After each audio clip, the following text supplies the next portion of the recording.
साहस सरोकार। नमस्कार, आप देख रहे हैं प्राइम टीवी और मैं हूं आपके साथ नंदिनी यादव। मिशन 2024 को लेकर आज पटना में विपक्ष की एक बड़ी बैठक संपन्न हुई, जिसमें 15 राजनीतिक दलों के मुखिया सम्मिलित हुए। इस मुद्दे पर सुभाषपा प्रमुख ओम प्रकाश राजभर ने खुलकर बातचीत की। प्राइम टीवी से हुई खास बातचीत में ये कहा कि देश को अब दलित प्रधानमंत्री की जरूरत है। उन्होंने कहा कि अगर 24 में महागठबंधन की जीत होती है तो कांग्रेस के राष्ट्रीय अध्यक्ष मल्लिकार्जुन खड़गे और बीएसपी प्रमुख मायावती दो बड़े दलित चेहरे हैं। ऐसे में इन्हीं दोनों में से किसी को देश का प्रधानमंत्री बनाया जाना चाहिए। देश की राजनीति में तमाम विपक्षी दलों को जिस दिन का इंतजार था, आज वो दिन आ चुका है और पटना में एक महाबैठक आयोजित हो चुकी है। इस महाबैठक के बारे में जानेंगे ओपी राजभर। इसे क्या लगता है, 15 दलों के लोग जुटे हुए हैं पटना में, तमाम मुद्दों पर चर्चा होगी, फार्मूला तैयार किया जाएंगे, कितनी सीटों का कैसे बंटवारा होगा और बिहार से ये रणनीति तय होगी कि दिल्ली कैसे कूच करना है। कि जो बैठक हो रही है विपक्षी पार्टियों की, अच्छा कदम है, हम उसका स्वागत करते हैं। जितने दल के लोग वहाँ पहुँचे हैं, एक निर्णय लें कि आगे हम लोगों को क्या क्या करना है, और जो लोग साथ अभी नहीं हो पाए हैं विपक्षी पार्टियाँ, उनको कैसे साथ लाया जाए, उनको भी साथ ले आवें, तभी विपक्षी एकता मानी जाएगी, और नहीं तो फिर जस का तस रहेगा। आपने एक बहुत अच्छी बात कही कि जिन दलों को अब तक आमंत्रित नहीं किया गया है उनको बुलाया जाए, उनको साथ लेकर चलाया जाए और सबको साथ लेकर जाके एक स्टैंड बनाया जाए केंद्र सरकार के खिलाफ। लेकिन जो लोग शामिल हो रहे हैं इस महाबैठक में, अब तक उन्होंने ना बसपा का जिक्र किया, ना आपकी पार्टी का जिक्र किया, तो ये वो मान के चल रहे हैं कि आप लोग को लेके नहीं चलेंगे? नहीं, देखिए, राजनीति में संभावनाएं बरकरार रहती हैं। यूपी में बगैर मायावती जी के गठबंधन बेकार है। एक बड़ा ऊँट है, जैन जी का एक अलग अपना ऊँट है, राजभर का एक अलग अपना ऊँट है। ये तीनों लोग साथ हो जाएं, कांग्रेस हो जाए, अखिलेश जी हो जाए, नीतीश हो जाए, केजरीवाल जी हो जाए, ये सब लोग एक साथ हो जाएं, तो यूपी से ही दिल्ली का रास्ता जाता है, यहीं रोक देंगे सब। मायावती ने कल एक ट्वीट किया, लगातार 4 ट्वीट उन्होंने किया, और जिस तरीके से उन्होंने इस विपक्षी एकता पे लगातार हमला किया है कि इन लोग की नीयत साफ नहीं है, मुंह में राम बगल में छुरी का ये लोग काम करते हैं। अगर ये अपनी नीयत साफ रखेंगे तो ही जनता का भला हो सकता है। किस प्रकार से देखते हैं उनके बयान को? नहीं, वो सही बात है। देखिए, जब अलग अलग दल एक दूसरे के खिलाफ रहते हैं, लेकिन जब सभी दल एक साथ बैठते हैं तो बहुत सी चीज़ें जो आप दिल में कटुता होती है, जो द्वेष होता है एक दूसरे के प्रति पार्टी के, तो वो कम होता है। लक्ष्य सबका एक होता है कि हमको देश में सरकार बनानी है, तो लक्ष्य की प्राप्ति के लिए बहुत सी चीज़ें लोग भूल करके आगे बढ़ते हैं।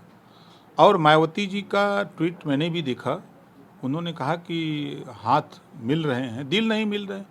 जब हाथ मिल रहे हैं तो कल चाय पर भी बैठक होगी और उसके बाद दल और दिल दोनों मिलेंगे। अच्छा, आपके यहाँ जो वैवाहिक कार्यक्रम था उसमें तमाम बड़े नेता आए हुए थे, जयंत चौधरी भी आए हुए थे। जयंत चौधरी अचानक से एक पत्र लिखते हैं नीतीश कुमार को और बैठक में न आने की बात करते हैं। कौन सा ऐसा लड्डू आपने खिला दिया था कि वो बैठक बनाई गई? जो लड्डू सबको खिलाते हुए उनको भी खिलाए। जिस तरीके से लगातार चर्चाएं हो रही हैं कि इस बैठक से कई फार्मूले निकल के आ सकते हैं, हो सकता है इस बैठक पे ये चर्चा हो कि प्रधानमंत्री पद का चेहरा कौन होगा, तो किस प्रकार से आप इन दलों की बैठक को देखते हैं? क्या कोई है नरेंद्र मोदी के मुकाबले? देखिए, सवाल नरेंद्र मोदी जी का नहीं है, सवाल विपक्षी एकता और देश में सरकार बनाने का। उसमें चेहरा आपको भी बनाया जा सकता है जब सभी दल के लोग इकट्ठा होकर लड़ेंगे। जैसे यूपी की बात अगर हम शुरू करें, मायावती जी, अखिलेश जी, जयंत जी, राजभर, सोनिया जी, नीतीश जी और तमाम दल के लोग मिल करके जब यूपी में लड़ेंगे तो 75+ सीटें आएंगी। तो जब 75+ यहाँ यूपी होगा तो देश पे कब्जा होगा। चेहरा का सवाल अगर जा आपने किया तो देखिए सामान्य वर्ग भी हो गया प्रधानमंत्री, बैकवर्ड भी हो गया, तब दलित का नंबर है। अभी तक दो चेहरे दिख रहे हैं, दो राष्ट्रीय अध्यक्ष हैं, मल्लिकार्जुन खड़गे जी हैं और एक इधर मायावती जी हैं। तो दोनों की अपनी अलग पहचान है, लेकिन मायावती जी की एक अलग छाप है। पूर्वांचल की अगर बात की जाए तो सुभाषपा का कद लगातार पूर्वांचल में बढ़ता चला गया है और कई सीटों पे जो है सुभाषपा अपना प्रभुत्व बढ़ा रही है। आने वाले लोकसभा चुनाव में किस प्रकार से आप देखते हैं, क्योंकि भारतीय जनता पार्टी के लिए पूर्वांचल एक समय गढ़ माना जा रहा था और जिस तरीके से विधानसभा चुनाव में आजमगढ़ की 10 सीटें सपा ने जीती, आपने काफ़ी मेहनत की, गोरखपुर की सभी सीटें जो हैं वो भारतीय जनता पार्टी ने जीती, तो आने वाले चुनाव में पूर्वांचल का सियासी समीकरण क्या होने वाला है? आप किसकी तरफ जाने वाले हैं? अभी 23 है, 24 आएगा तो बताएंगे किधर चलेंगे। अभी तो आप ही लोगों के साथ चल रहे हैं, जनता के बीच में हैं, जनता की समस्या, उनके सुख दुख में आना जाना, पार्टी के संगठन को ठीक करना, यही काम चला रहे हैं।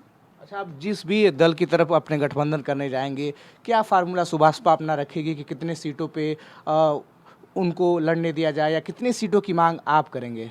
देखिए, सीट का सवाल हमारा नहीं रहता है, हमारा सवाल आधी आबादी महिलाओं की है। लोकसभा विधानसभा में आधी सीटें आरक्षित हो जाए।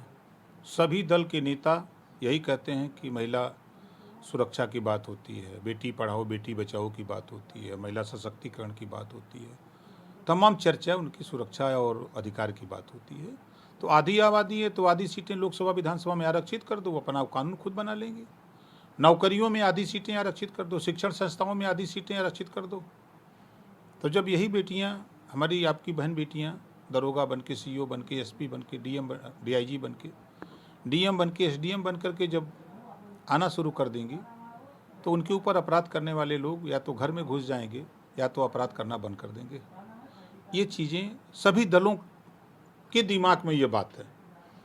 एक समान अनिवार्य फ्री शिक्षा, जब तेलंगाना में गरीबों को निःशुल्क शिक्षा दी जा सकती है तो फिर यहाँ क्यों नहीं देश में? 2 स्टेटों में 300 यूनिट बिजली फ्री मिल रही है तो फिर पूरे देश में क्यों नहीं? जातिवार जनगणना अगर बिहार कराने के लिए बजट दे सकता है, शुरुआत कर सकता है, तो फिर देश में क्यों नहीं? ये सब चीज़ें चुनाव में हम लोग इसको, चाहे सदन में बोलना हो, विधानसभा के अंदर, चाहे आपके यहाँ बाइट देना हो और चाहे जनता के बीच में सभा करनी हो, रैली करनी हो, एक ही बात हम यही सब जगह बताते हैं। नहीं, आपकी मुलाकात तो डिप्टी सीएम से या फिर दयाशंकर जी से लगातार होती रहती है, तो क्या जातिगत जनगणना पे आउट ऑफ द कॉन्टेक्स्ट भी कोई चर्चा हुई कि इस पे होना चाहिए नहीं होना चाहिए? आपके विचार क्या थे, उन लोगों के विचार क्या थे? उन लोगों से गठबंधन के संबंध में कोई बात ही नहीं है। समस्या के संबंध में बात होती है कि उनके बुखार आयल हो, कौन दवाई दी हुई कि सही हो ही जाए, उनके हार्ट के प्रॉब्लम बा, डिप्टी सीएम के यहाँ जाते हैं तो स्वास्थ्य के संबंध में जाते हैं, दयाशंकर सिंह के यहाँ जाते हैं तो कहीं ट्रक पकड़ाइल बा, तो कहते कुछ भइल बा, कहते चालान भइल बा, तो वहाँ से होकर जुगाड़ बनवाते हैं। इसी तरह जिसके यहाँ जाते हैं तो जुगाड़ के लिए जाते हैं ना। आपने स्वास्थ्य की बात की, कल अखिलेश यादव ने उत्तर प्रदेश के स्वास्थ्य विभाग पे बहुत बड़ा सवाल उठाया कि प्रदेश की स्वास्थ्य व्यवस्था जो है काफ़ी बदहाल है। कितना आप उनकी बातों को किस तरीके से देखते हैं? देखिए, विपक्ष में उनका काम हो गया विरोध करना। कोई भी सरकार हो, वो भी सरकार चलाए 5 साल, क्या वो चाहते थे कि अस्पताल तोड़वा दिया जाए, डॉक्टर हटा दिए जाए? क्या मरीजों को अच्छी व्यवस्था देने का काम वो नहीं कर रहे थे? हर व्यक्ति सत्ता में जो जाता है, जो पार्टी, जो मुख्यमंत्री बनता है, वो यही प्रयास करता है कि प्रदेश का विकास हो, चाहे वो स्वास्थ्य के संबंध में हो, चाहे शिक्षा को हो, चाहे रोजगार नौकरी के सवाल पे, हर मुद्दे पर, चाहे लॉ एंड ऑर्डर हो, हर मुख्यमंत्री पूरा प्रयास करता है कि बेहतर करें। तो जो बेहतर हो रहा है, अब उसको अगर उन्हीं से सवाल पूछा जाए कि आपके 5 साल के कार्यकाल में आपका स्वास्थ्य मंत्री कई अस्पतालों में गया था, है जवाब? वर्तमान स्वास्थ्य मंत्री, काम हो न हो, कम से कम स्वास्थ्य विभाग की जिम्मेदारी होने की वजह से हॉस्पिटल में जाकर के टूटी खोल के पानी तो पी रहा है, तो कम से कम वहाँ के स्टाफ जो व्यवस्थापक हैं, चाहे वो मेडिकल कॉलेज के हों, चाहे पीजीआई को, चाहे जहाँ भी, तो उनको लगेगा ना किसी भी समय हमारा मिनिस्टर आकर के पानी पी सकता है। तो एक शुद्ध पेयजल की व्यवस्था की जांच अस्पतालों में जाकर के इस तरह का काम क्या उनकी सरकार में हुआ था? अगर ये सवाल पूछेंगे तो कहेंगे कि राजभर जी तो हमारा विरोध करते हैं। देखिए, कहना अलग बात है, प्रयास होता है, हर आदमी प्रयास करता है, हर मंत्री प्रयास करता है, हर मुख्यमंत्री प्रयास करता है कि हम बेहतर काम करें।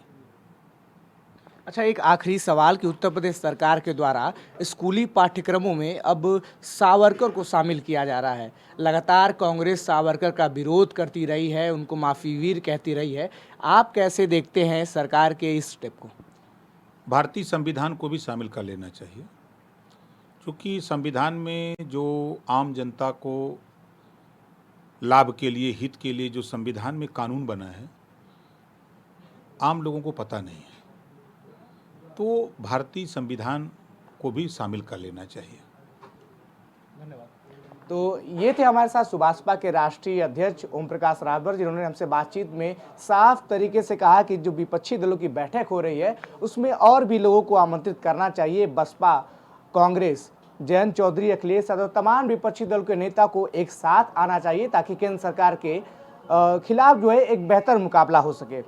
कैमरा पर्सन विजय के साथ मैं विवेक शाही, प्राइम टीवी, लखनऊ। तो अभी आप सुन रहे थे सुभाषपा के राष्ट्रीय अध्यक्ष ओम प्रकाश राजभर को, जिन्होंने महागठबंधन को लेकर तमाम बड़ी बातें कही। देश दुनिया की तमाम बड़ी खबरों के लिए देखते रहिए प्राइम टीवी। कुछ भाव पुष्प।